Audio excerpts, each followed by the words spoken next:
The Man in the Window. It started with a whisper. Late at night, in the quiet streets of a small town, people began hearing strange sounds outside their windows. A faint tapping, a hushed voice calling their name. At first, they thought it was the wind, but soon the rumors started. Someone was watching. Sarah, a college student living alone, had heard the stories. People claimed they saw a tall, thin man standing in the shadows just outside their homes. He never moved, never spoke. He just watched. The police found no evidence, no footprints, no fingerprints, but the fear spread. One night, Sarah was studying late. The clock read 2:37 a.m. She yawned and stretched, reaching for her phone when she heard it. Tap, tap, tap. A light sound against her window. Her heart skipped a beat. She lived on the second floor. There was no balcony, no tree, no way anyone could be there. Slowly, she turned her head toward the glass. Nothing.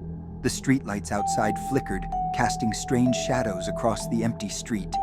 She let out a shaky breath and laughed nervously. Probably just her imagination. Then, her phone buzzed. A new message from an unknown number. "Why did you look away?" Sarah's stomach turned. Her hands trembled as she stared at the screen. A cold sweat covered her skin. She forced herself to type back, "Who is this?" No reply.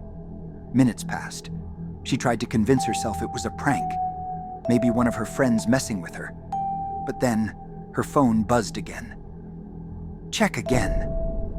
Her heart pounded. Slowly, she turned her eyes back to the window, and there he was.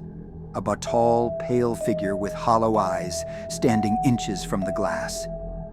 His mouth was stretched into a wide, unnatural grin. His hands were pressed against the window, his fingers long and bony. He wasn't outside. He was inside. Sarah's scream stuck in her throat. She bolted from her chair, knocking over her lamp. The room plunged into darkness. Scrambling for the door, she felt cold air on her neck. A breath that wasn't hers. She ran down the hallway, down the stairs. The front door locked. Behind her, soft footsteps, slow, deliberate. Her shaking hands fumbled with the lock. Finally, the door swung open. She stumbled onto the street, gasping for air. The town was silent. No one was awake. No one saw her. She turned back. The window to her apartment was open. Curtains fluttered in the wind, but the man was gone. The next day, Sarah packed her things and left town. But before she did, she checked her phone one last time. A final message had arrived. "You left the window open." She deleted the message, threw her phone away, moved to another city. But some nights, when the world is quiet, she still hears it.